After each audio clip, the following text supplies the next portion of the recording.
Kugira ugire imbona kazoza banza wiyumvire ico Imana yakuremeye uraba impano yaguhaye arico gituma uca uyikoresha kugira ube wa muntu Imana yashatse ko uba kw'isi. Ivyo vyashikirijwe n'umukuru w'igihugu c'u Burundi Evariste Ndayishimiye kuri uwa mbere igenekerezo rya 28 mu Kakaro umwaka wa 2025 mu gisagara ca Bujumbura aho yari yitabiriye ibirori vyo guhiganwa ku banyempano vyatunganijwe n'abarundi barangurira imirimo hanze y'igihugu. Iryo higanwa rikaba ryiswe inkingi z'imbona kazoza event 2025. Umukuru w'igihugu c'u Burundi Evariste Ndayishimiye mw'ijambo ryiwe akaba yashimiye abarundi bakorera hanze y'igihugu kuko batibagira iwabo. Ivyo ngo bitera intege bigatanga n'icigwa. Agasaba abarundi kwama binagura bagasenyera ku mugozi umwe bakazana umwimbu bareme ubutunzi birinde kubandanya bikoreye umuzigo wa kahise.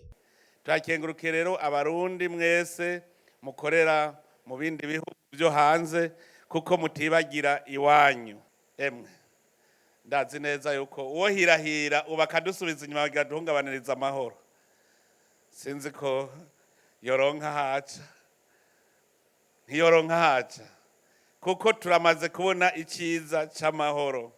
Niwo mutahe ukomeye cyane. Umaze kuronka amahoro urikina amatavu, urakora ivyo ushaka bigakunda, ata mutima uri mu mutwe, uriyumvira bigakunda kuko nta kindi kiba kiguhagaritse umutima. Iyi mbona kazoza twaba turonka umwanya wo kuguma tubisubiramwo. Simbona kazoza y'umukuru w'igihugu, nimbona kazoza y'igihugu c'u Burundi abubu n'abazoza. Nico gituma tunezerejwe no kumva ko ubu ubatakivuga ngo imbona kazoza y'umukuru w'igihugu, ni imbona kazoza yacu. Kugira ngo ugire imbona kazoza nabo basigaye inyuma batarabona iyo baja. Imbona kazoza ihera kuri wewe nyene muntu, wewe Murundi, iyi mbona kazoza ihera kuri wewe nyene. Muramaze kubona yuko urugendo ubu rufadika. Icambere turamaze kubona ivyamwa vy'Uburundi buteye imbere, turamaze kubikabakaba, turamaze kubona ko yukoze atawurimarima yarimye. Abarundi dufise ikimenyetso c'ubutwari c'intare, dutegereza kwigana intare. Intare ntigira ibiboze, intare ikintu yifatiye yonyene ntibayiha, iyo nyene itegereza kwihigira. Intare ntiyigera irya naho iba yishe igikoko, inyama yamaze kubora ntiyirya, ifyisi nizo zirya inyama. No kwama twinagura. Intare kiya kimenyetso cyo kwama irya bishasha bitagashe, no kwinagura kugira ugume urondera ku munsi ku munsi. Nta kurya ibigashe. Kurondera. Kirazira ko twebwe abarundi tugenda twikoreye umuzigo wa kahise.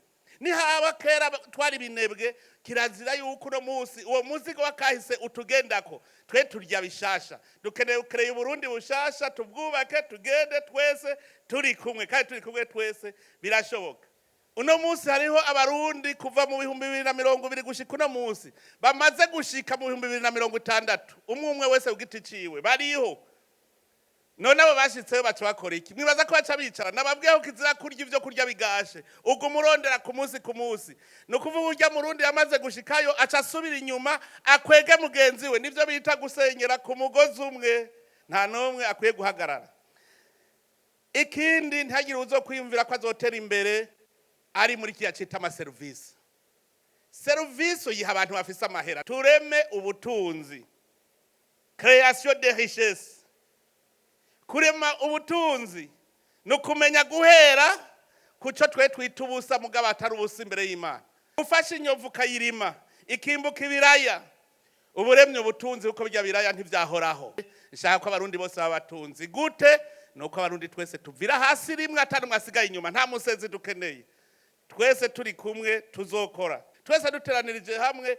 Uburundi mu myaka itarenga 5 muzobona ari kindi gihugu atari ca gihugu mubona uno munsi. Samuel Ndayiragije arongoye diaspora Ndundi yamenyesheje ko iryo higanwa ari shure, ikibuga cyo kwimenyereza ko urugendo rwo guhindura inyifato, urugamba rwo kwigisha abarundi bose gukunda igihugu no kugikorera vy'ukuri. Yamenyesheje ko iryo higanwa bagiyumviriye bafatiye ku gushigikira imbonakazoza y'Uburundi bwifashe 2040 buteye imbere 2060. Kabaye n'akaryo ko gutanga ubushimwe butandukanye ku bashoboye guhiganwa batowe mu ntara zose z'igihugu zitanu.